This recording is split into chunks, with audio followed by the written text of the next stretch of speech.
Hello, everyone, and welcome back to the channel. My name is Adi, and today we have another Series 1 team report with another top player. Today I am joined by Rob. How are you doing? I'm good. How are you? I'm great. I just got back home from Connecticut, where we both played in this tournament, this grassroots tournament with $1,000 in prizing, held by Most Excellent Gaming. And you did a little better than I did. But first, do you want to tell everyone a little bit about yourself? Yeah, my name is Rob McNeely. I've been in the circuit since the beginning of Sword and Shield, and I just been over the last year. I've attended a couple regionals. I've done pretty well at all of them. I have gotten top 16 at New Jersey regionals, top 16 at Milwaukee regionals, and I made day two at US Nats last year. So, um, just coming into the new season, trying to get hot. And you definitely had a hot start. You got all the way to second place at the 41 player grassroots tournament in Connecticut this past weekend. So let's talk about your team. You had a couple weeks. This is I think maybe 2 weeks into the format. How did you approach the first couple weeks since the game released? I honestly, I personally feel like I struggle a lot in early formats just because um, there's a lot of new knowledge barriers for me to get over. But as far as practicing went, I was kind of for a lot of like when we knew what we thought the format would be, I was doing a lot of just like I was just watching games, following tournaments, seeing like meta trends and stuff. And then once we got the format, I was kind of doing the same thing. I was playing a little bit of ladder. Um, but the nice thing about having an open team sheet circuit is that the meta will progress a lot faster, and there's a lot of public information. So after the limitless kickoff tour, where I think there were like four different Murkrow Goldango teams in top eight of that tournament. So I said, okay, we're gonna latch onto this, and we're gonna move with this for early format because it seems really strong. And playing offensive builds to me is always kind of the wave in early formats because when meta progression hasn't really happened yet, it's offense is always going to centralize before balance does. So I'm experienced at playing offense anyway. At every tournament I went to last year, I brought the same team, and it was very offensive. So it's that this kind of build just kind of seemed right up my alley. Yeah, and so this is pretty similar to the teams that did well at Limitless, like you mentioned, except notably there is no Goldengo, which was present on all those other teams. We did see Murkrow and Hydreigon on pretty much all those other teams. But talk me through the actual team building process and why you chose to put these six specific Pokemon on your team.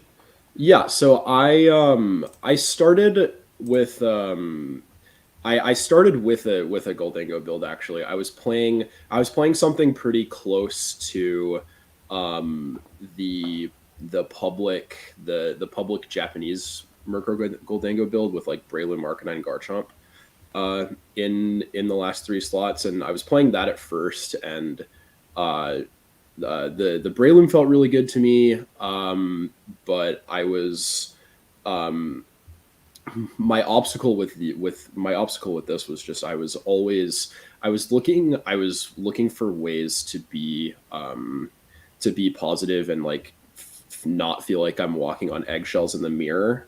And the mirror for teams like this can be a nightmare, um especially since I'm locking into like so I locked into like Icy Wind Murkrow, which was which was really big into like Talonflame stuff. Um, and in theory, it was supposed to work well into opposing Murkrow teams too. But uh, since we're all running Haze, it just becomes really goofy. Where I drop the enemy's speed, and then they just haze it off, and I'm just like, okay, nothing happened. Um, but I also uh, really how I felt. The core of the build though was on the Meowscarada and Maushold that I used, and I think that Meowscarada is insanely broken. It's an extremely strong mon right now.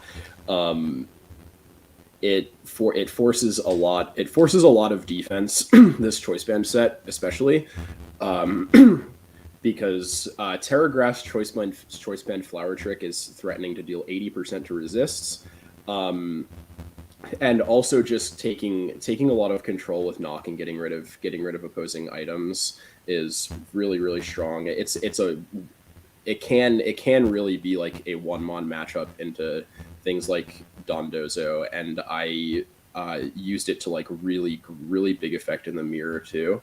Um, uh, that'll lead me into the spread. I have a little bit of defensive investment on the Meowscarada because I constantly found that I was leading Murkrow Meowscarada into opposing Murkrow teams, whether they'd lead like Murkrow Hydreigon or Murkrow Goldango. And I have this investment because it lives Terra Steel Make It Rain from Goldango almost every time. I believe it's like a 6.3% to die. But it lives that almost every time after I've knocked off the item. And I also have a positive roll on Hydreigon Draco Meteor after I've knocked off the item. Um, and that defensive investment just gave me really good mid grounds in the mirror, and I didn't have to make as many hard calls. I could always just like tailwind knock off, and I neither of my Pokemon die, so I have another turn of threatening a lot of damage. Um, the Hydreigon is a pretty regular Hydreigon. It's a Terrafire Life Orb. We've seen this set before. Um, minimal investment for Life Orb HP and throwaway defense EVs. Terrafire Hydreigon is really good. It's good against Sylveon. It's good against opposing Terrasteel Hydreigon, and of course Terrafire Heatwave always one shots Goldango, which is extremely powerful. Um, I talked a little bit about the Murkrow, but I am running Bravebird Icy Wind. Bravebird Murkrow hits like a truck. That calc is strange. I've seen like it hits Meowscarada well, it hits Breloom well. It does about 50 to Hydreigon not resisted. So it's way stronger than it looks, especially on one with no investment. Um, the defensive EVs were to take two rock slides from non-life orb Garchomp, and also always live Terra Steel Specs Make It Rain from Goldango. Um, for the Maushold, it is a pretty simple 252. Population bomb is unfair. Like extremely unfair. Um, I don't know why. I really don't know what we were thinking when we gave support mons the ability to one shot anything at will, but it is extremely strong. I never wanted to drop it at any point in my testing because it was also a big part of my trick room matchup. Into like redirection leads, I could always lead Maushold and Maushold plus partner, and if follow me gets clicked, Maushold just deletes it, and then I have full targeting on the trick room setter. Um, but it was never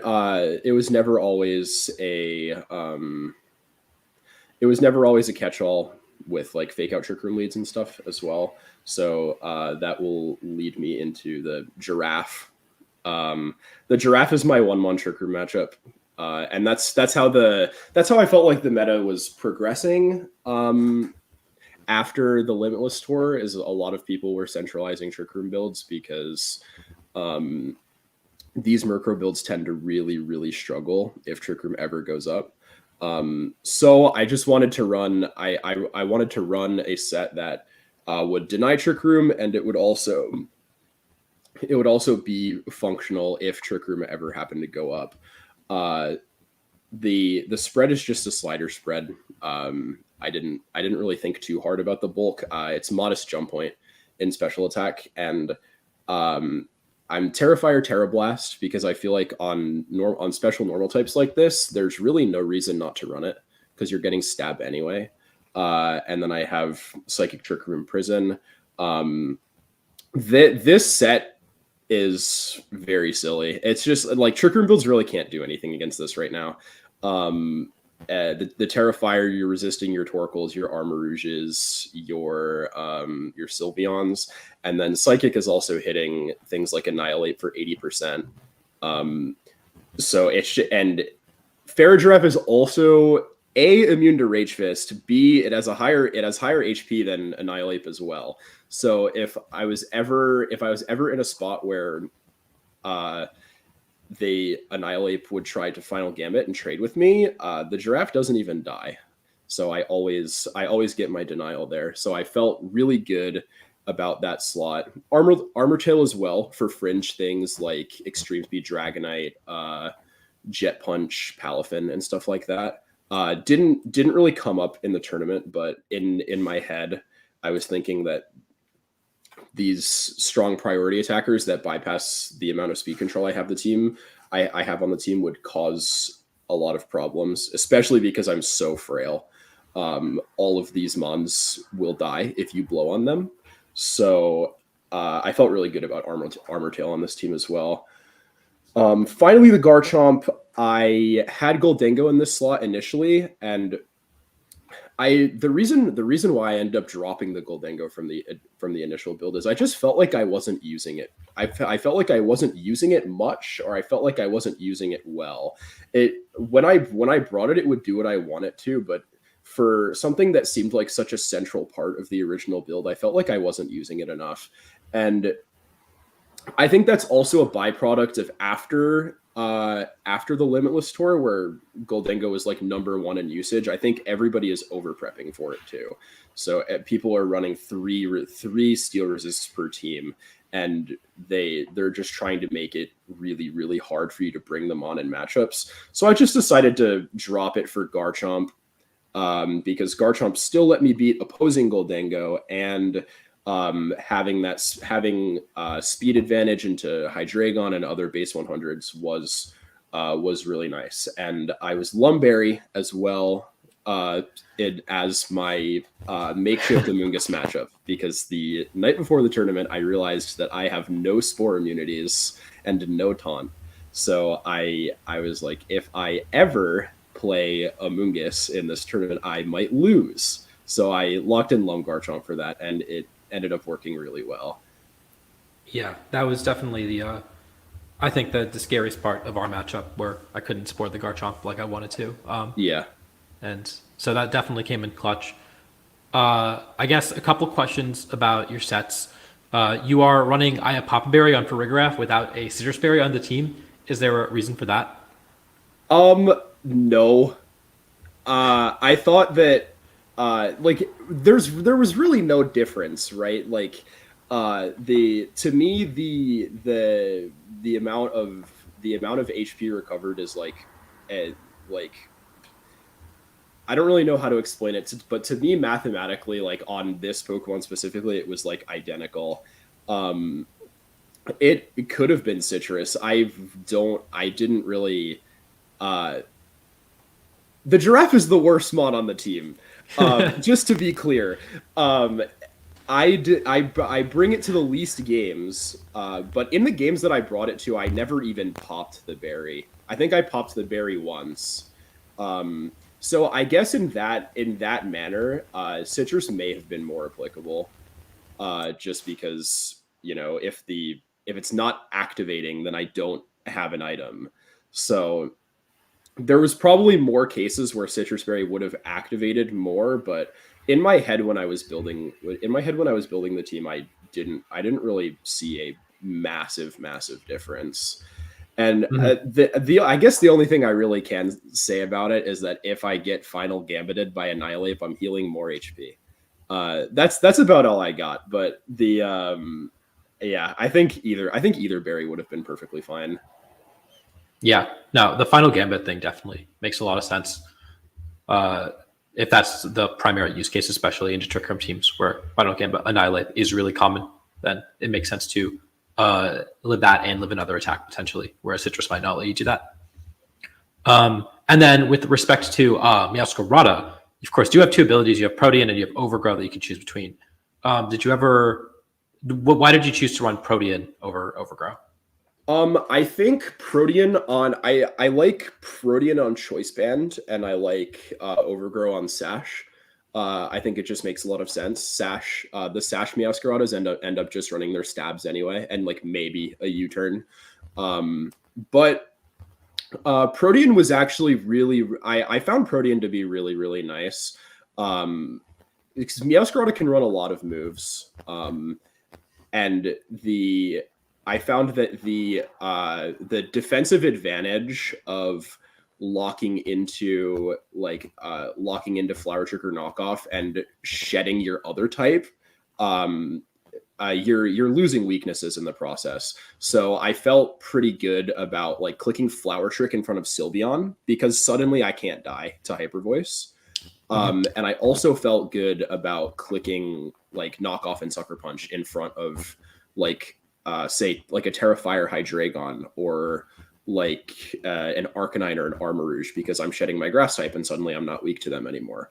Um, uh, on Protean, Brick Break also always kills Terrasteel Goldango.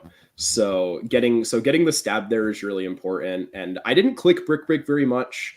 But when I did, it was very useful because I felt that being able to break screens against like Grim Balance stuff, especially when Maushold can really steamroll those teams if there's no defensive advantage, being able to break screens and then click Population Bomb was really good. Yeah, that definitely makes sense. And I asked because in our set in Swiss, I won our first set that we played because you were locked into Sucker Punch and my Mungus got to redirect it. When if you were to Prody, if you Overgrow, then I think I would have lost that set. But I can definitely see the utility, especially with Brick Break. And then I guess specifically with Brick Break in mind, did you ever feel like you wanted U-turn or play rough or any other of the coverage moves that it gets, or were you really set on these four moves? I was really happy with Brick Break. A very constant ladder flex that would happen when I was practicing the team was I would lead Murkrow Meowscarada into Murkrow Goldango, and they would Terra Steel and die immediately. And that was that's just a big best of one ladder flex, but I actually did that in the tournament too. So and I like that with like the knockoff mid ground as well because I can win when I'm taking a mid ground and clicking knockoff and I can also bluff that I don't have it. So then in future games they can Terra Steel and I can brick break them and they will just die. On other moves, I think U-turn is super fine. When I was vetting the team before the tournament, that is something that I thought about if I wanted U-turn or brick break, and I just felt good about brick break. I'm a big proponent of not making last minute changes unless they're desperate before tournaments. I thought about some things like changing the Hydreigon Terra type and changing the Garchomp set. And I was just like, I don't need to do this. I'm gonna stick to what I've practiced. I'm gonna stick to the calcs that I know, and that ended up working out for me really well. On Play Rough, I get it. I definitely really get the utility of Play Rough, but I felt like there's a little bit too much counterplay for Fairy Stab right now. There are a lot of things where it's just not useful into, and I also felt like on Protean turning into a fairy type and clicking Play Rough didn't really give me a lot of defensive advantages. Yeah, that makes a lot of sense. Um, and like you said, the team did work really well for you. You got all the way to second place. You went 4-2 in Swiss with I think the best resistance among all X2s. Although the tournament was a little scuffed with respect to the tiebreakers. And then you got all the way to finals of the tournament before losing a real heartbreaker. So do you want to talk me through some of the notable matches that you played throughout the day?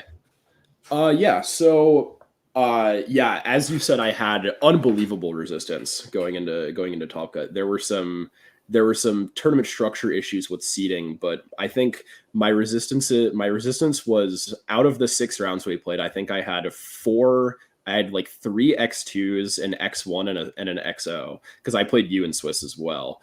Mhm. Um, so my resistance was unbelievable. There was like no shot I was not making Top Cut. But in the X2 cut, I ended up having to play an extra set to get into top 8 against Irving Johnson. And that was streamed. A couple of my matches are on the VOD. I believe I played John Valentino, who eventually won the tournament in round 2 of Swiss, and that was streamed. And I played finals against him as well, which was also streamed. And then my top 16 match against Irving was also streamed. So those are all on the VOD and watchable. The notable thing on the Irving matchup was just that he blew me out game 1. I got destroyed. I literally got 4-0'd game 1, and that was a mental moment for me when I was like, I don't know if I have this, brother.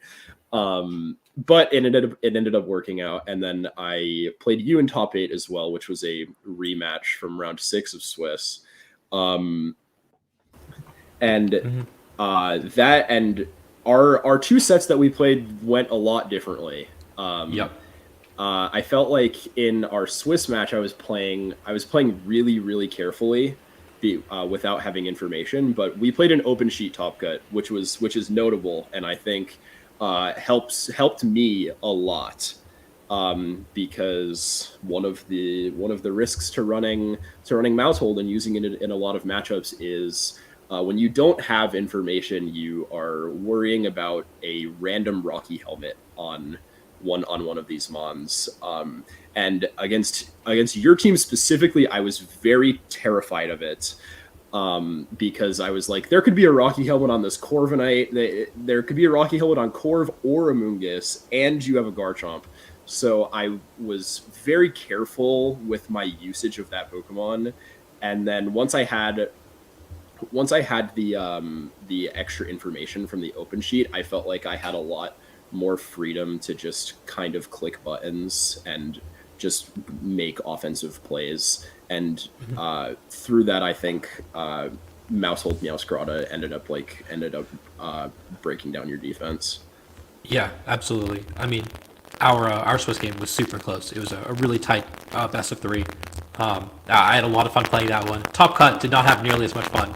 I think you led Meowscarada Maushold and just had to call the protect right. And if you called it right, you just got to click knock off, pop bomb, and KO literally whatever you wanted. Yeah. But I guess on that note, do you feel like the team is better in an open team sheet format? Or wait, let me rephrase that. How did I phrase it the first time? And yeah, I guess on that note, do you feel like the team improves when you have an open team sheet format, or do you think that it's tougher to play when your opponent knows all your stuff? I think for a lot of offensive builds, it gets easier for them to play in open team sheets, because you end up not getting surprised by techs that will just beat your build.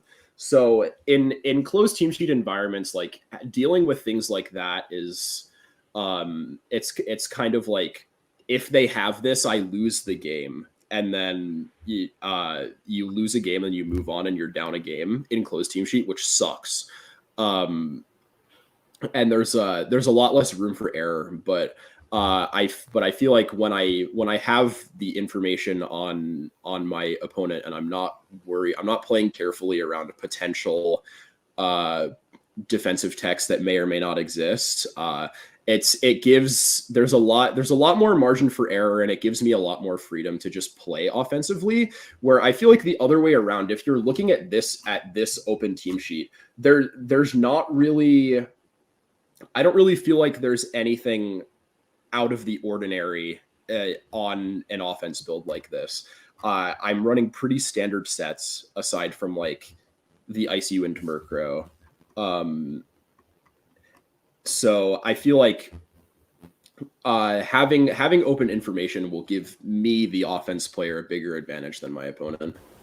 Yeah, I agree. That was kind of my sentiment as well with respect to Open Team Sheet, is that the offensive player now gets to know exactly what slot they can click knockoff population bomb into without worrying about Terra types or Rocky Helmet or all these other like Yeah. potential deterrents. So yeah, I kind of agree. I think offensive teams really benefit, and defensive teams have a little bit of a harder time in Open Team Sheet. And yeah, so I guess did you have any other matches in this tournament that you wanted to talk about? Um, yeah, I can talk about the finals set, and I can also talk about the top four set. I played Chris Hahn in top four. For those who don't know, he won Senior Nats last year, so he is definitely proven, definitely very good. He traveled all the way up. He traveled all the way up from Philly to Enfield, Connecticut, to play this tournament. And he did really well. Um, I felt like I felt like my matchup against him was actually not very good because Breloom is actually is definitely kind of an issue for my build because I do not want to bring the giraffe in that matchup, and I definitely can. That is something about the giraffe that is nice though. When you have access to, even if it is an imprisoned set, when you have access to Trick Room, it gives more. It's more applicable in like a best of three environment in a mirror. But in most games, I would not want to bring it against this. So I and Breloom Mach Punch will just kill Maushold straight up. So, and I felt like Maushold was a big part of my winning that matchup because it was Terra Fire Hydreigon, which will die to Population Bomb, Breloom's Sash User, which will also die to Population Bomb. I felt like I got a lot in that set off of making him miss. I made him overpredict into me on my Maushold leads because he would lead one of our games he led Breloom into my Maushold, and I said and naturally he would feel like I was going to protect my Maushold because I'm at risk of dying, but I made him overpredict me and I just clicked. So that ended up working out really well for me. And then the finals matchup, I found that these Kilowatts rule builds can also be a little problematic because I have to Kilowatt rule speed tier is an issue because naturally it's faster than everything on my team. And in addition, if they can also lead Kilowatt rule plus threat, and I kind of am locked into leading Murkrow because my team's very frail and I really want to get damage off first. But the combination of it being really fast, having access to Tailwind, and holding a Focus Sash means that my margins were really limited in like what I needed to lead and what I needed to the plays that I needed to make in order to get ahead. But I ended up I felt like I played really, really well in that set. Unfortunately got very, very unlucky in game 3 of finals. I ended up getting crit and missing Heat Wave on the same turn, which if either of those things didn't happen, I would have won the tournament. But I felt like I was finding my way through because I was just I was using Maushold really, really well. Just putting him in a situation where he wants to play defensively and just always punishing every single time. Because in front of Murkrow Maushold, the Kilowatt is primed to protect, so I frequently will just click the other slot, and you can see that in the match. It was another one of those where I kind of got destroyed the first game because leading Sylveon plus threat is also very hard for my team. Being so frail and needing that speed control up, I needed to kind of lock into only having one attacker on the field at a time. And then when I'm matching up like that, where my Tailwind doesn't actually end up mattering because I'm faster anyway, and I'm still leading a Murkrow, like it's not doing a lot. So I felt like I was struggling a bit, but I was finding my way through because I felt like I was making the right calls and I was playing really well. But unfortunately, in the end, I did get very unlucky. So and it is what it is. But um, yeah, that's kind of my thoughts on the run. The other set I can talk about, which I did end up playing, was my set against Rachil in Swiss, the number two seed there. He ended up making top four. That was where I felt like I won in the team builder. Because a hard trick room build like that into giraffe plus Maushold, especially because I had Encore. That was the big match where Encore really came up because he had a bulky setup annihilate with bulk up, and I could always deny his trick room with giraffe. And then if he ever clicks protect or bulk up in front of my mouse, I can Encore him and he becomes useless. And then he either has to play very defensively or just sit there and play a 1v2. So that was where I felt like the considerations that I made to win the trick room matchup worked out really, really well. Yeah. So that's a really good overview of your run. A really really impressive performance. I was on mic for the finals, and it was really just. I mean, it was a crazy match just in terms of all the swings that happened, and especially of course towards the ending where you did get very unlucky with the miss. But yeah, I think you can watch the entire tournament over on Colin the Battle Rooms challenge Twitch channel. So I will link that in the description down below if you want to watch that final set or any of Rob's other matches or any other matches. I think I played on stream once too. And yeah, those are all the questions that I have. Of course, the rental code is on screen right now if you want to try this team out. Rob, did you have any final words or shout outs that you want to give? You can follow me on Twitter at DeishuRM. I tweet sometimes. I want to, shout out to all my friends, Jackson Finch, as always. Shout out to my good friend Kareem Muwakkit for getting me the Pokemon and helping me get the team in game. I have some really crazy nicknames that you would see on Colin's stream. People were talking about it. It was a good time. But yeah, shout outs to Kareem for helping me with in-game stuff. Shout out to Jackson Finch. Shout out to my roommate Kunal. Shout out to you as well. Had a very wonderful time this past weekend. And yeah, I think that's all I got. Yeah, obviously, thank you for coming on the channel. Thank you for hosting me last weekend. I had a lot of fun. Yeah, And it was a great time. I also want to shout out Nishant while we're here because he did drive us. Yes, Nishant is the GOAT. He got us all to the tournament. He was very, very generous, very hospitable. Love that guy. Mm-hmm. And yeah, thank you all for watching again. I really encourage you to try this team out. Meowscarada Maushold specifically has been everywhere on ladder these last couple of days. I've noticed it. Huge uptick in popularity. I think it's a really, really strong offensive core. And this is maybe the most accomplished team that has used it so far. So I definitely recommend that you try this team out. And yeah, thank you for coming on the channel, explaining your thoughts, explaining how the team works. And until next time, I will see you all later.